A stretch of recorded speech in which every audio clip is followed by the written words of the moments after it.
우리 그리스도인들에게는 한번 예수님이 거니셨던 이스라엘 땅, 성경의 땅, 성지라고 하는 성경의 땅을 가보는 것이 늘 마음의 소망 중에 하나 있죠.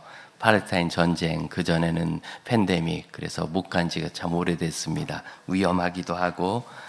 그런데 막상 가보면 예수님이 걸어가셨던 그 예루살렘 복잡 십자가를 지고 가셨다는 그 비아 돌로로사 십자가의 길은 옆에 막 우리 십자가 사라고 장사꾼으로 꽉 차 있어서 전혀 이게 도대체 무슨 땅인가.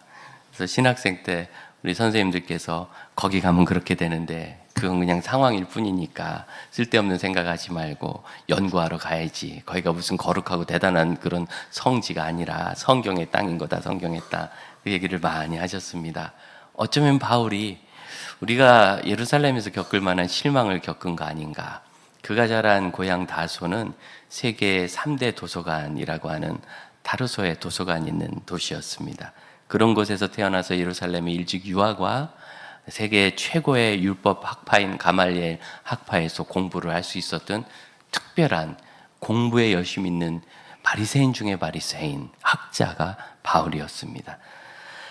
또 다른 도서관 둘 중에 가장 유서 깊은 도서관과 대학이 아테네에 있는 거예요. 얼마나 기대가 되겠어요. 그 아테네의 바울이 계획은 분명히 갈 계획이 있었을 겁니다. 그렇지만 어쩌다 보니까 베로야에서 갑자기 급히 쫓겨나게 돼서 배를 타고 도망가듯 아테네 항구에 도착했을 때 그가 처음 발견한 것은 지성인들의 이렇게 성숙한 삶의 태도가 아니라 이렇게 똑똑한 사람들이 저 위에 아테네 신전을 파르테논 신전이죠. 그렇게 지어놓고 저거 꼼짝 못하고 인구는 1만 명이랬는데 우상 개수는 3만 개나 있는 그런 도시를 만들어서 이렇게 쩔쩔매고 살까? 실망이죠. 복음을 전해도 잘 듣지를 않아요. 그래서 예수의 부활 이야기를 전했더니 제가 지난주에 초등학생들 한 600여 명 모여 있는 곳에서 그 중에 적어도 60명은 교회를 처음 다니는 아이들이라고, 그리고 기존에 있는 아이들도 복음을 잘 모른다고 복음을 전해달라 그래서 복음을 전했습니다. 정말 그 아이들 중에서 예수님을 개인의 구주로 영접한 경험이 있느냐 했더니 한 100여 명이 손을 들더라고요. 그러니까 80%는 그런 경험을 갖지 못했던 거죠. 쭉 복음을 듣고 다 일어나서 예수 그리스도를 개인의 구주로 영접하고 회개하고, 길게 회개할 아이들이 회개 기도할 때 보면은 정말 죄를 많이 졌구나 그런 거 알았어요. 얼마나 울고 자기 죄를 회개하는지. 일단은 엄마 얘기만 하면 다 회개하는 거 보니까 기본적 죄인인 것 같아요. 엄마가 있는 사람들은 다. 그럼 엄마들 때가 되면 애들을 회개합니다. 용기를 내세요. 그리고 다 예수님 영접하고 그랬습니다. 그런데 그런 아이들도요, 부활을 이야기하니까 기대를 해요. 우리가 다시 산다고, 예수님처럼 새로운 몸으로 놀랍게 다시 산다고. 하지만 이 지성인이라는 아테네 시민들은 부활 얘기를 듣고 비웃었어요. 그래서 17장 32절 죽은 자의 부활을 듣고 비웃고, 또 어떤 사람은 이걸 좀 내가 잘 알아봐야 되는가 하는 생각이 들 거예요. 여러분, 이것이 하나님께서 그 문을 두드리시는 거거든요. 아이들에게 복음 전할 땐 그렇습니다. 하면서 예수님이 지금 나를 좀 부르시나 이런 마음이 들 때 그게 우리 마음의 문을 두드리는 거다. 요한계시록 3장 20절 내가 마음의 문을 두드릴 때 그 음성을 듣고 문을 열면 내가 그에게로 들어가 그와 함께 먹고 함께 살고 그를 도와주겠다, 인도하겠다 말씀하시는 그 언약이죠. 그런데 마음을 두드리시는 분들은 뭐라고 얘기하느냐면 내 말을 다시 듣겠다, 뒤로 미루는 게 지금은 아니라. 복음을 전하다 보면 그런 분들이 있습니다. 분명히 뭔가 하나님께서 그 마음에 감동을 주시는데 지금은 아니라 다음에 다시 듣겠다. 같이 섬길까요? 오늘 우리가 하반기 재직을 임명했는데 여러분, 재직이 되신 분들은 일단 찬양대부터 지원하고 보세요. 그러는 게 제일 좋아요. 왜 그러냐면 내가 좀 못해도 남이 잘해주면 되는 참 좋은 조직입니다. 주일학교 교사는 내가 못하면 우리 반은 그냥 폭망이거든요. 근데 찬양대는 그렇고, 누가 그렇게 얘기해요. 찬양의 시는 다 좋은 신앙의 고백이거든요. 이걸 연습하느라고 20번, 30번 막 입에 붙이는 거예요. 그리고 노래기 때문에 또 외워서 생각도 납니다.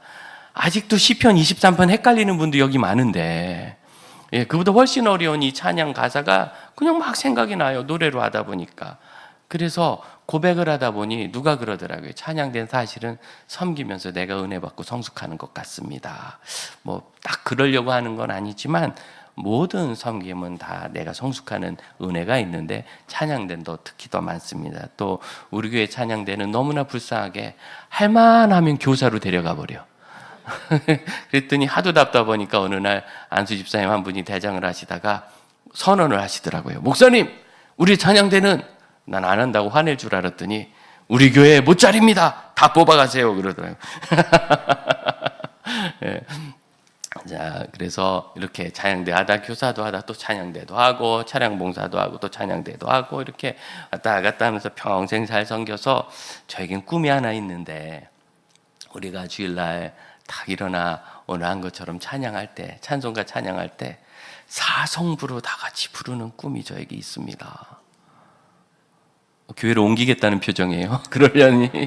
그러려면 찬양대를 몇 년씩 다 해보시고 경험이 있으면, 그러면 이게 악보 보면서 한두 번 불러보면 사성부로 이게 돼요.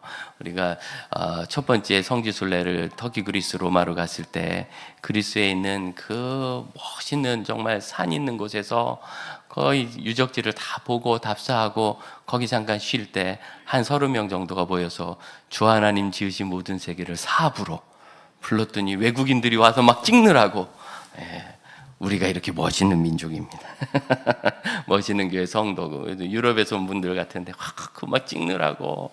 그분들 얼마나 좋겠어요. 동양에서 온 노랗고 쬐끄만 사람들이 이렇게 찬양하니까. 맞습니다. 그래서 여러분, 뭐든지 섬길 수 있는 일이 있는데 이렇게 목사가 이야기하면 이거 나에게 하시는 말씀인가 하는 생각이 들을 때 다음에 다시 하겠다 그러면 안 되는 거예요. 이건 영원히 못합니다. 지금 하는 겁니다. 지금. 제가 목요일 오전에 자녀 양육에 대한 그러한 방송을 한 20분짜리를 계속 하지 않습니까? 그런 문자가 와요. 목사님, 저는 다 키웠는데요. 다 키웠는데요. 손주 찬수가 있는 거죠. 그러면 우리 애는 사춘기가 돼서 말을 안 들어요. 지금이 제일 빠를 때입니다. 하루라도 더 듣기 전에 지금부터 원리를 익혀서 다시 시작하세요. 바늘 허리 메어 쓸 수 있는 바느질은 없습니다. 그저 한 땀 한 땀 시작해야지 급하다고 중간부터 갈 수 있는 달리기 시합도 없습니다. 아무리 급해도 ABCD를 모르면 문장을 읽을 수 없는 거고, 아무리 급해도 성경을 읽어야 구원을 받는 겁니다. 믿습니까? 이 안에 복음 진리가 있기 때문에 말씀을 통하여 구원을 받고 배워가는 겁니다. 그래서 언제든지 다음으로 미루는 사람들처럼 어려운 사람들이 없어요. 바울이 그들의 반응에 대해서 어떻게 했느냐면 33절, 그들을 떠났어요. 왜? 여기는 이제 내 사역지는 아니다 한 거죠. 그동안은 빌립보에서 그랬고, 데살로니가에서 그랬고, 베레아에서 그랬고, 쫓겨나서 마무리를 못하고 왔는데, 이번에는 자기가 떠나서 18장 1절입니다. 바울이 아덴을 떠나 고린도에 이르렀다. 실라와 디모데도 데살로니가로 사역을 하러 보내놓은 상태라 없습니다. 아테네에서 어쩌면 아테네에서 실라와 디모데를 기다리고 싶었을지도 몰라요. 그런데 그는 그냥 아테네에서 떠났습니다. 사실 아테네에서 고린도가 가까워요. 거기로 이동을 해가지고 고린도를 보는데, 여러분 이건 또 다른 세계예요. 아테네는 우상은 3만 개, 인구는 1만 명인데 고린도는 인구가 70만이 넘었습니다. 로마 제국의 수도 로마가 100만인데 그런 식으로 얘기하면 서울을 1000만이라 했을 때 고린도는 750만의 대도시인 거예요. 왜 이렇게 사람이 많이 사는가? 고린도가 그 그리스 반도의 남쪽 끝에 붙어있는 작은 반도인데, 이게 작지만 삥 돌아가면 한 300km 돌아가는 백길이거든요. 그런데 그 중간에 이쪽 에게해, 서쪽하고 동쪽 아드리아해, 동쪽의 아드리아해와 서쪽의 에게해가 연결되는 그 지점에 육지가 한 6km밖에 안 돼요. 그러니까 6km만 지나가면 되는 걸 300km를 돌아가야 되니까 얼마나 그걸 지나가고 싶겠어요? 그래서 고린도 사람들이 이쪽 배에서 짐을 내려서 이쪽까지 실어다 날라주는 무역업을 했어요. 운송업이죠, 운송업. 네. 이거는 경기가 좋든 안 좋든 돈을 버는 겁니다. 무조건 이문 남아서 옮겨주니까. 그 다음에 이분들이 또 기술이 좋아가지고 보통은 배를 통째로 옮겼어요. 밑에 통나무를 깔고 수백 명이 달라붙어서 말이 속아 끌고 밀면서 대단하죠. 그런 기술이. 거기는 지금은 요만한 조그만 협곡에 운하가 되어 있어서 작은 배들이 지나갑니다. 그게 19세기에 뚫렸답니다. 그러니까 옛날 고린도 시대에는 거기를 다 밀고 왔다 갔다 해야 되는 거예요. 더구나 지금처럼 배 속도가 빠른 것도 아니고 해안을 따라 돌지만 너무나 위험한 뱃길이에요. 우리나라 초기에 들어오셨던 유명한 선교사님들 중에는 목포 앞바다에서 풍랑만 나가지고 거기 떨어진 아이 건지다가 돌아가시고 그런 분들 많거든요. 목포 앞바다, 여러분. 그렇게 앞바다라고 그래서 안전한 곳이 아닙니다. 고대 시대에는. 그러니까 이 일을 통하여 고린도 사람은 수많은 상인들과 물동량이 움직이는 그 핵심 도시에 있었고, 거기에 도시가 서니까 지금은 이런 용도가 없어지니까 아예 도시 자체가 없어요. 그런데 그때는 로마 제국 제2의 거대한 도시가 거기 있었던 거고, 그래서 이전의 도시는 철학과 지혜와 현대 학문과 민주주의의 출발점인 아테네였다면, 이번에는 돈 버는 도시잖아요. 그런 것과는 아무 상관없는 듯이 돈이 신인 것 같고 우상이 팽배하고, 그리고 그 우상을 섬기는 그런 종교는 너무나 타락해서 고린도주의, 그러면 아주 타락한 그런 단어였어요. 그 당시에. 그런 심각한 도시에 혼자 온 거예요. 실망을 하고 겁나는 도시에 온 겁니다. 실망을 한 뒤에 겁나는 도시에. 마치 우리 인생 같지 않습니까? 어쩌면 그렇게 단 한 해도 쉬운 해가 없는지. 아이를 낳으면 이제는 낳았으니까 될 것 같지만 들쳐업고 다니라고 바쁘고, 학교 들어가니까 됐을 것 같지만 학교에서 티격태격 문제가 터지고, 졸업시키니까 될 것 같지만 이게 장가를 안 가네. 얼마나 속상해요. 똑똑하고 좋은 회사에서 돈 많이 버는 애들은 장가 가서 장모의 아들이 되고 이상한 아들만 낳게 남았다. 이런 이 시대에 자조가 있어요. 결혼을 요즘 애들 안 하니까 안 하고. 예. 저희 애도 어느 날 오더니 아빠, 엄마, 저는요 그냥 여기서 엄마 아빠가 주는 밥 먹고 살래요. 이렇게 해서 저를 깜짝 놀래켰습니다. 그러니까 자꾸 그러면 아마존으로 선교 간다 그래서 웃는 얘기입니다만, 지금 아이들이 계속해서 자녀를 키우는 동안, 그럼 결혼하면 끝납니까? 뻑하면 보따리 싸들고 오고, 그래서 또 아이를 낳더니 애를 봐줄 사람이 없다고 경력이 단절되네, 넘네 남네 아주 난리가 나요. 어쩌면 이렇게 한 해도 쉽게 넘어가는 애가 없는지. 어쩌면 장지교회 와서 15년입니다. 한 해도 그냥 넘어가는 애가 없어요. 그렇지 않겠습니까? 사람이 1000명이나 모여 있는데. 여러분, 우리 인생은 늘 실망해서 문제로, 문제에서 낭망으로, 낭망에서 고생으로. 생텍쥐페리가 어린 왕자란 책에서 멋진 말을 했어요. 사막이 아름다운 이유는 어딘가에 샘을 감춰두고 있기 때문이다. 그런 고난 속에서도 우리 삶에는 행복과 기쁨과 평안과 삶의 의미가 계속 자라잖아요. 그래서 낭망이라는 것은, 낙심이라는 것은, 실망이라는 것은 누구나 겪겠지만 계속 거기 있을 필요는 없어요.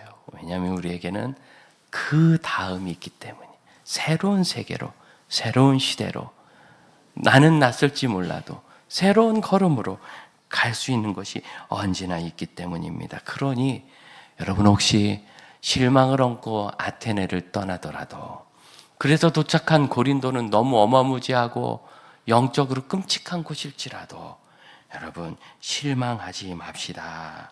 실망이 우리를 주관하게 하지 맙시다. 네, 낙심할 때 어떡하냐 그랬더니 단 거를 먹는다. 어떤 자매가 그러더라고요. 그랬더니 그 옆에 있는 애가 아니다, 매운 게 더 효과적이다. 우울할 때 그런다는 거예요. 그랬더니 누구는 또 달리기를 한다. 좀 건강한 것 같아. 부순다는 사람도 있어요. 뭘 또 부순대. 이런 모든 것들은 낙심 때문에 승질을 내는 히스테릭한 반응인데, 저는 덮어버리는 걸 좋아해요. 찬양을 크게 틀어놓고 한 20분 막 따라 부르잖아요. 막 부르면 얼마나 새 힘이 나는지. 찬양은 정말 좋은 것 같아요. 그죠? 찬양대 좋은 보직 가졌어요. 너무 좋은 것 같아요. 가끔은 저희 부부가 다투고 방송 녹음하러 갈 때가 있지 않습니까? 그런 때는 말이 안 이뻐요. 이렇게 얘기하고. 그런데 한 2시간 녹음하고 나오면 다 해결이 돼요. 왜? 좁은 가운데서 계속 대화를 하고, 뭐 어쨌든 기독교 방송 아니 극동 방송 좋은 얘기 하겠지. 뭐 거기서 뭐 효과적으로 싸우는 방법 이런 거 하겠어요? 어떻게 인내하고 이겨나갈까? 그런 좋은 이야기를 하니까 결국 끝나고 나면 해결이 되는 거지요. 덮어버리는 걸 좀 좋아해요. 덮는 방법 중에 좋은 것 하나는, 사람마다 다른데 저는 제 아내가 종종 얘기합니다. 우리 목사님은 사람을 너무 좋아해서 사람에게 둘러싸여 있으면 좋아한다고. 근데 그 앞에 형용사가 있어야 돼요. 믿음의 사람을 좋아해요. 믿음 없는 사람이 불평하면 저도 도망갑니다. 나도 힘든데. 그래서 모여서 하나님이 하신 일을 얘기하고, 하나님이 어떻게 역사하셨는가 얘기하고, 내가 어떻게 지금 어려운 가운데서 하나님의 도우심을 받고 있는가를 서로 막 얘기하다 보면 마음이 막 힘이 나요. 여러분, 우리의 눈이 밖으로 아울리치 나가야 돼요. 자꾸 밖을 보아야 되는 이유, 선교지를 보아야 되고 선교사를 만나야 되는 이유는 그 꽉 막힌 환경 속에서 하나님께서 길을 여시고 일을 이루시고 사람이 할 수 없는 결과를 주시거든요. 그래서 선교지를 보면 가슴이 뛰고 좋은 겁니다. 만나가지고 그런 이야기를 하는 거죠. 이러면 모든 실망이나 두려움, 우울이 그런 은혜의 말들에 싹 덮여버려요. 덮여 있어서 그대로 눈노가 없어지듯 소멸되어 버립니다. 그냥 덮어둔 게 아니라, 그게 아니라 그냥 은혜에 덮여서 물결에 휩쓸려 나가면 녹았는지 쓸려 나갔는지 다 없어져 버려요. 바울의 떠남이라는 것을 묵상해 보세요. 마음은 찝찝하지 않겠어요? 그런데 18장 1절 바로 위에 17장 34절을 보면, 그래도 그 아테네에서 몇 사람이 있었다. 그 중에서 아레오바고의 관리 디오누시오. 지금 바울이 아레오바고에서 전도 설교를 했는데 사람들이 비웃고 다음에 듣자 그리고 뒤로 미루고, 그러니까 은혜를 좀 받는 것 같은 사람은 마음을 딱 닫아버리고, 이런 영적인 일에 관심 없고 지식적 교만이 가득 찬 사람은 죽었다 다시 살아났대 하고 비웃었다는 거예요. 아니, 초등학생도 듣고 은혜를 받는 부활의 이야기에 비웃었다는 거예요. 확인도 안 해보고. 수천 명 수만 명의 증인이 있는데, 부활의 증거가 일어나는데 마치 예수님의 나사렛 같지 않습니까? 고향 나사렛에서는 사람들이 믿음이 없어서 소수의 병자를 고치는 것 외에는 아무런 기적도 일으키지 못하셨다. 예수님도 못하는 일이에요. 이제 떠나올 때, 그러면 아테네는 어떡하는가? 디오누시오가, 이 사람은 요셉 말로 아레오바고의 관리, 요셉 말로 아레오바고의 고인물이죠. 떠나지 않고 거기 계속 있는 사람, 언제든지 토론하고 언제든지 사람들을 그리스도께 이끌어줄 수 있는 사람, 그런 좋은 믿음의 동역자를 거기 놔두고, 이제 아테네는 이 디오누시오가 어떤 일을 했는지 정확한 역사는 없지만 초대교회 역사문헌에 의하면 대단한 그런 사역을 아테네에서 하고, 그리고 순교도 한 것으로 그렇게도 적기도 하고 그렇습니다. 그렇게 맡겨졌고, 이제 하나님께서는 바울을 보내신 고린도로 가는 거죠. 이런 식으로 여러분, 때때로 우리가 실망하는 결과를 보고, 제일 중요한 건 나랑 맞지 않는 거죠. 사람은 다 달라요. 사람은 어떤 사람은 큰 결과를 막 내야 되는 사람이 있고, 어떤 사람은 작은 걸 꼬장꼬장하게 해가지고 변화를 일으키는 분이 있어요. 그래서 제가 미랄학교 교사들하고 교제할 때, 목사님 자폐아동들을 가르치는 교사도 2가지 정서가 있는데요. 어떤 분은 막 애들 데리고 이것도 하고 저것도 하고 해서 막 키워내는 분이 있대요. 그런데 어떤 분은 정말 심각한 아이들을 한 학기에, 예를 들어서 한 학기 수업이 이거래요. 옷의 단추를 잘 끼워요. 이게 한 학기 수업인 거예요. 그러면 동그라미를 보자, 네모를 보자, 동그라미는 부드럽다. 그 다음에 홀, 이런 단추구멍 같은 걸 보고 큰 구멍, 작은 구멍 이런 거 해놓은 다음에 통과시켜 보기, 줄 세워 보기. 이걸 6개월 동안 해요. 예. 딱 내 스타일이야. 그런 표정들이 몇 분 계시네. 예. 그래서 그분은 6개월 지난 다음에 우리 반 애들이 단추를 끼울 수 있게 되었다고. 그러면 열매를 맺어야 되는 분들은 그걸 보고 속이 터져가지고 지금 이 세상에 애는 막 커가는데 겨우 그거에서 어떻게 하느냐? 아니요. 단추를 끼우는 분도 필요하고, 예, 큰 일을 만들어내는 분도 필요해요. 각각 중요한 거예요. 각각. 여러분 보시기에 저는 어떤 사람 같습니까? 막 뭐를 만들어내는 사람 같습니까? 단추 끼우는 사람 같습니까? 저는 두 개 다 합니다. 원래는 저도 결과를 내야 되는 사람이죠. 앉아서 꼼지락거리는 거 못 견딥니다. 그런데 제가 30대 초반에 그 이야기를 미라클 선생님에게 듣고, 아, 그렇구나. 세상에 그렇게 귀한 일이 있는가. 그리고 보니까 나는 그렇게 일일 하나씩 섬기는 일을 저도 했더라고요. 제자훈련 시작하면 2년씩 하니까 10명하고 둘러앉아가지고 2년씩 꼬박꼬박 양육하면서 그분이 좋은 리더로 설 때까지 단추구멍 세우듯이 좋아하고, 어떤 것 같이 확 나가가지고 작년에 우리 아울리치 합시다, 굿리치라고 합시다. 그러니까 올해는 제가 코빼기도 안 보내고 있어요. 그 일은 그분들이 잘하고 계셔서 제가 가면 방해가 될 것 같아요. 그러지 말자고 막 저는 말리는 스타일이 돼버렸어요. 요즘 감당이 안 돼요.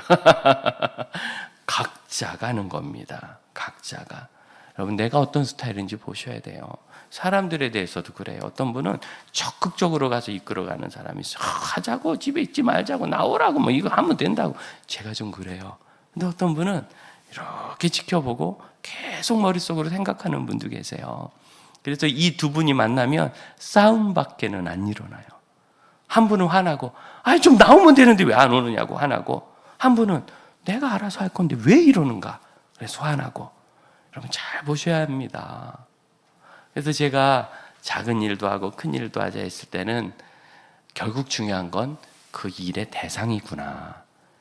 지금 이 상황이 단추구멍을 끼워야 되는 거면 같이 끼우는 거고, 지금 이 상황이 마켓을 하나 세우는 거면 같이 세우는 거지, 그 하나를 내 스타일대로 몰아가는 것은 분쟁과 상처의 원인이 돼요. 그러면 사랑하는 형제자매 여러분, 디오누시오와 바울의 밸런스를 꼭 기억하시기 바랍니다. 그리고 나를 보세요. 나는 적극적으로 막 나서는 사람인가, 아니면 조금 뒤로 물러서서 생각하고 판단하는 사람인가, 내가 만나는 분은 어떤 분인가, 그럼 우리는 성격이 같은가 다른가 잘 보시고, 그 속에서 하나님께서요 딱 맞는 사람을 또 붙여주셔서 그 일을 하게 할 땐 그 일을 해요. 아테네에는 디오누시오를 붙여주시고, 고린도에서는 2절 보니까 아굴라와 브리스길라라는 부부가 로마로부터 쫓겨났어요. 그런데 이 글라디오 황제는 로마의 4대 황제인데 꽤 괜찮은 사람으로 알려져 있어요. 물론 지금의 기준에서 좋은 통치자라는 뜻은 아닙니다. 로마의 황제잖아요.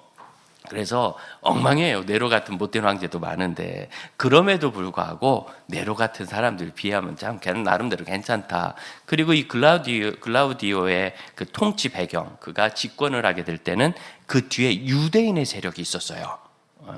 그래서 헤롯이 그때 큰 역할을 했기 때문에 당연히 유대인하고 굉장히 잘 지냈습니다. 평생. 나중에 독살된 것으로 그렇게 생각되는데, 그럴 때까지도 잘 지냈습니다. 독사는 유대인이 한 건 아닙니다. 그렇기 때문에 이 2절, 유대인은 로마에서 떠나라 하는 게 이해가 안 가요. 이렇기 때문에 어떤 분들은 아마 이 유대인들은 유대인 그리스도인인 것 같다, 그래서 그리스도인들을 내쫓은 거다 그러시는데, 여러분 우리가 알다시피 유대인은 어느 사회에서든지 나름대로 소수입니다. 그래서 그리스도인은 유대인보다 이방인이 더 많았어요. 그러니까 여기서 그리스도인을 쫓으려면 그리스도인을 내쫓았다 그래야지, 유대인이라 그러면 주로 쫓겨나가는 건 유대인들입니다. 왜냐하면 유대인들은 그리스도를 좀 덜 믿었거든요. 우리가 계속 봤잖아요, 상대적으로. 그래서 그건 아닌 거예요. 그래서 참 신비한 내쫓음이라, 이런 일이 있긴 있었어요. 그리고 역사적 기록을 보면 의외로 도망가지 않고 거기서 버티고 산 유대인들도 아주 많았습니다. 그럼 왜 아굴라와 브리스길라는 거기서 피해 왔을까요? 잘 모르지만 여러분, 이것이 하나님의 인도입니다. 하나님의 인도하심은 각자의 판단을 존중하시면서, 브리스길라와 아굴라는 로마에서 우리가 떠났고, 바울은 아테네에서 떠나자 하고 떠나서 비슷한 시기에 그들이 고린도에서 만났고, 2절 마지막 보면 바울이 그들 집으로 찾아갔고, 3절 생업이 같음으로 함께 일을 했는데 어떤 일을 했는가? 천막 만드는 일. 유대 랍비들은 기술을 다 익혔는데 천막 만드는 기술을 바울이 가졌던 것 같다. 그래서 그들이 같이 일을 하면서 생활비를 벌어서, 그러면서 4절 안식일마다 바울이 회당에서 강론하면서 복음을 전했다. 이걸 텐트 메이커라고 지금도 얘기하죠. 자비량 선교사. 그런데 여러분, 텐트 메이커가 좋은 선교 방식은 아닙니다. 어쩔 수 없는 차선의 방식입니다. 어떤 경우에, 특히 이 시대는 유용한 것이, 선교사입니다, 전 복음을 전하러 왔습니다 라고 해도 들어갈 수 있는 곳이 있어요. 주로 불교권이나 그 다음에 그 외 일반적인 민주적인 국가들은 다 들어갈 수 있습니다. 하지만 주로 독재자들이 있거나 공산당 같은 일당 독재 체제거나, 그리고 어떤 그 나라의 배타적 신앙을 가진 집단들이 정권을 잡아서 그것을 박해하면 거기는 그렇게 못 들어가요. 그러면 거기 들어갈 때 제일 좋은 분들이 전문인 선교사예요. 나는 포크레인 하는데 내가 가서 포크레인 사업을 하겠다. 사업을 하면서 현지인들 고용도 하고 임금 싸니까, 그래서 그들에게 일자리도 주면서 살면서 자연스럽게 그리스도를 가르쳐서, 가까운 어느 지역이든지 교회는 있거든요. 교회 갈 수 있도록 도와주는 것, 이런 것들이 자비량 선교사고 텐트 메이킹입니다. 바울이 이때 자비량 선교한 것을 잘한 일이라고 말하지 않아요. 오히려 고린도서 11장에 보면 뭐라고 얘기하느냐면, 고린도 교회 이 시기에 있었던 일을 이렇게 설명합니다. 내가 고린도 교회 당신들을 섬기기 위하여 여러 다른 교회에서 이 사역비 비용을 받은 것은 그들에게서 강탈한 것 같다. 험한 얘기죠. 강탈이라는 단어를 바울이 썼어요. 강도지 됐다는 단어거든요.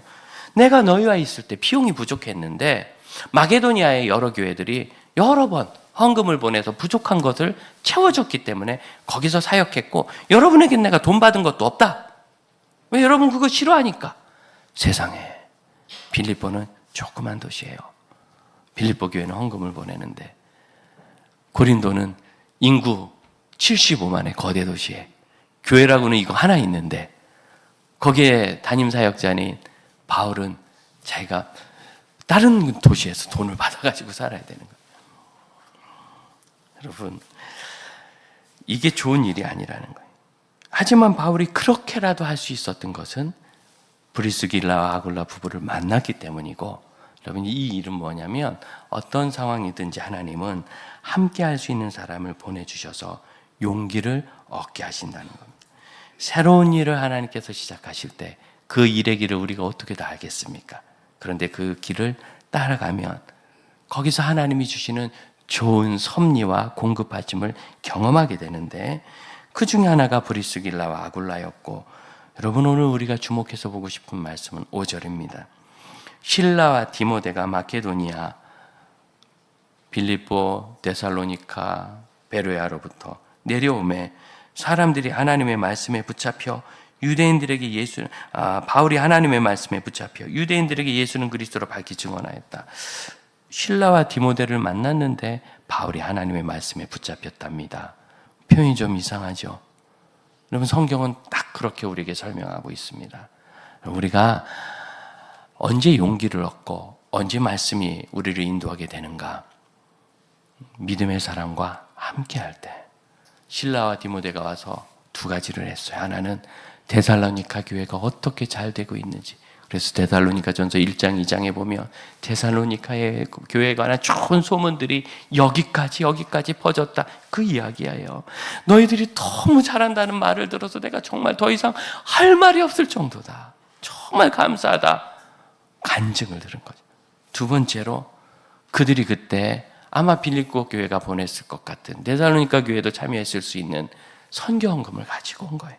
후원금을 가지고 왔기 때문에 이제 바울이 하나님 말씀에 사로잡혀, 이전에는 천막에 사로잡혔죠. 먹고 살아야 되니까. 이후에는 하나님 말씀에 붙잡혀 예수는 그리스도라 정언하면서 드디어 폭발적인 부흥이 일어나기 시작하는데 6절 바울이 활발하게 활동하자 유대인들의 비방이 일어났고 바울은 7절 거기서 옮겨서 하나님을 경외하는 디도 유스도라는 로마 사람이에요. 그는 하나님을 경외하는 사람이고 집은 회당 옆에 있는데 그 집으로 옮겨갔을 때 놀랍게도 그 회당의 회당장이겠죠. 그리스도는 온 지방과 더불어 주를 믿었고 그러니 이제 하나님 말씀을 가르칠 동역자들이 생긴 거예요. 회당장이니까 하나님 말씀 잘 알거든요. 수많은 고린도 사람, 수많은 사람들이 주께 돌아오기 시작했습니다. 여러분, 이것이 동역의 힘입니다. 나중에 로마 교회에 브리스길라와 아굴라를 소개하면서 바울이 뭐라고 얘기하냐면 나를 위하여 자기 목이라도 내놓는 동역자다. 그가 고린도를 떠나갈 때 그를 따라서 에베소까지 가서 거기서 또 이 부부가 사역을 합니다. 동역자들, 적절한 사람들을 우리가 주시고 우리는 서로의 다른 분야를 인정하며 각각의 분야에서 사역하여 하나님의 나라를 아름답게 꾸며야 합니다. 복음을 힘있게 전해야 합니다. 나와 다른 사람이 있다는 것은 너무 복된 일이고 이 일을 바울이 동역자들로부터 용기를 얻으면서 잘한 거예요.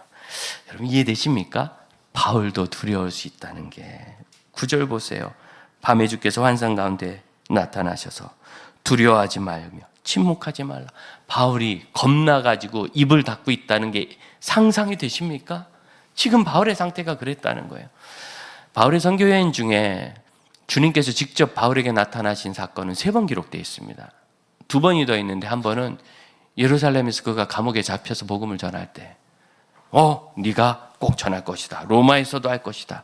그가 나중에 로마로 포로의 상황으로 끌려가다 풍랑을 만났을 때 이 배에 있는 사람 아무도 다치지 않고 다 너에게 주겠다. 큰 위기 속에서 주님이 나타나셨어요. 그리고 한 번이 여기입니다. 이것도 위기란 뜻이에요. 성경이 명확히 얘기하지 않지만 아테네에서 고린도에 했을 때 바울은 위기가 있었어요. 그 위기는 정서적인 것일 수도 있습니다. 트라우마일 수도 있죠. 겁이 날 수도 있고 이 어마어마한 우상과 타락의 도시에 대한 영적인 억눌림일 수도 있겠습니다. 어찌하겠습니까? 그런데 주님께서 두려워하지 말고 침묵하지 말라. 너에게 브리스길라, 아굴라가 있고 쉴라와 디모데가 있는 것처럼 10절 내가 너와 함께 있는데 이는 이 성 중에 내 백성이 많음이니라. 언제 고린도에 주님의 백성이 많았어요? 한 명도 없었지. 언제 많았죠? 바울이 사역을 시작하자 많아졌어요. 바울이 사역을 시작하자 많아졌어요. 그럼 우리는 기다리기만 하는 사람이 아니라 지금 있는 모든 자원을 가지고 하나님의 많은 백성들을 이끌어내는 사람이라는 걸 믿으시기 바랍니다. 한 가정에 처음 예수 믿는 열매가 되어 집안의 복음 전도를 위하여 고민하는 여러분, 어느 직장에서 혼자 예수 믿는 사람이 되어 참 어렵고 외로운 여러분, 그런 분들이 있는데 나는 찾으면 우리 집안에 그래도 같이 기도할 동서가 있고 나는 찾으면 우리 회사에 다른 교회에서 신앙생활 열심히 한다는 집사님이 계시면 여러분 왜 함께 그들과 함께 그 회사가 그 집안이 바뀌도록 기도하지 않겠어요? 그 집안에 기적이 일어나도록 기도하지 않겠어요? 하나님이 환상을 보여주실지 말씀을 주실지 에베소처럼 큰 기적을 주실지 어찌합니까? 우리는 하나님이 일하실 것을 찾아야 합니다. 사랑하는 형제자매 여러분, 많은 하나님의 백성을 함께 동역자가 되도록 일으키십시다. 그러려면 지금 하나님이 어떻게 일하시는가 찾아야 합니다. 아테네는 아테네처럼 고린도는 고린도처럼 우리 주님은 일하실 겁니다. 적극적으로 찾고 보아야 내 영혼이 살아요. 추수할 밭, 그 밭이 휘어진 것을 보아야 내가 살아납니다. 아직도 이렇게 밭이 이어져 있는가를 보아야 합니다. 두 번째로 어떤 일이든지 하나님이 하신 일을 간증하십시오. 주께서 어떤 변화를 일으키시는지 어떤 새로움을 일으키시는지 우리가 그렇게 고백할 때 우리의 능력을 얻습니다. 그리고 그 모임 속에서 무엇이 1년 6개월을 11절 그들 가운데 머물면서 무엇을 가르쳤다?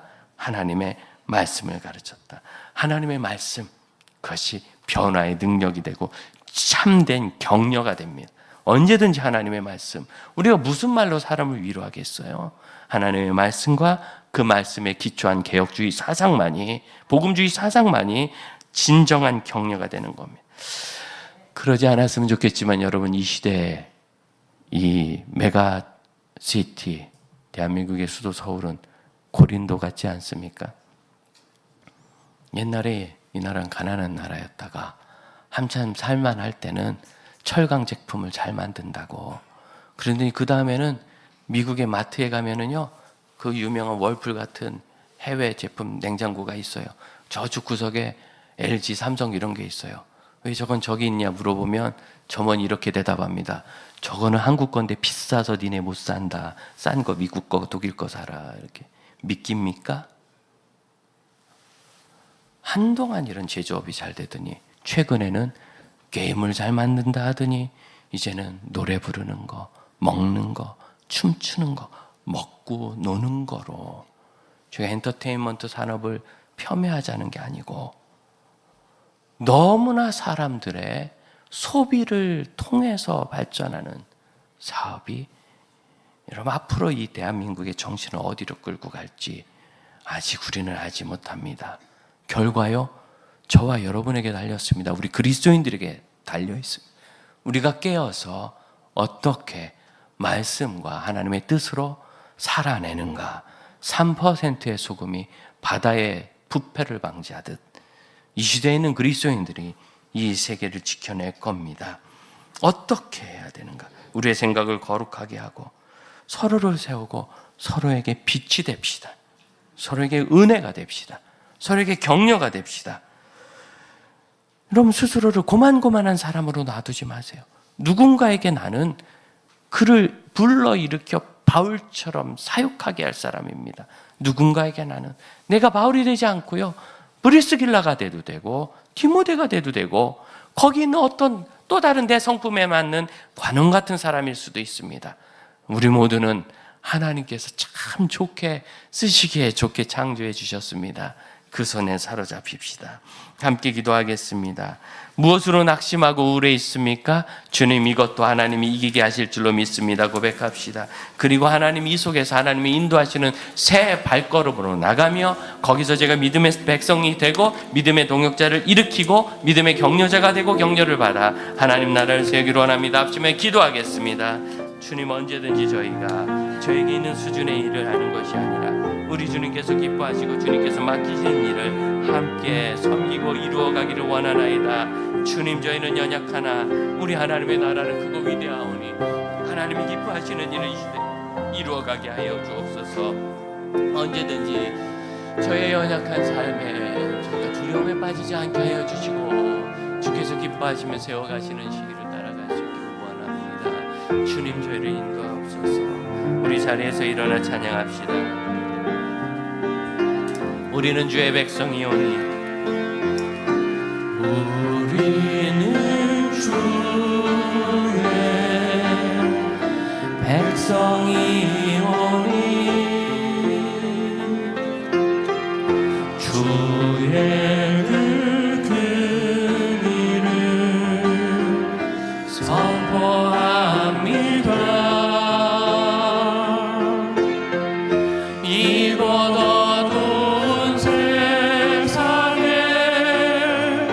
빛으로 부르셨네.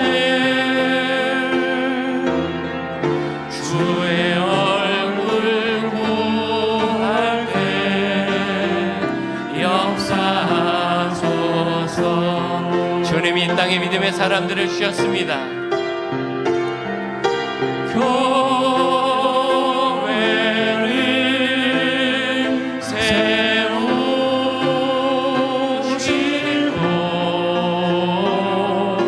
이 땅 고쳐주소서.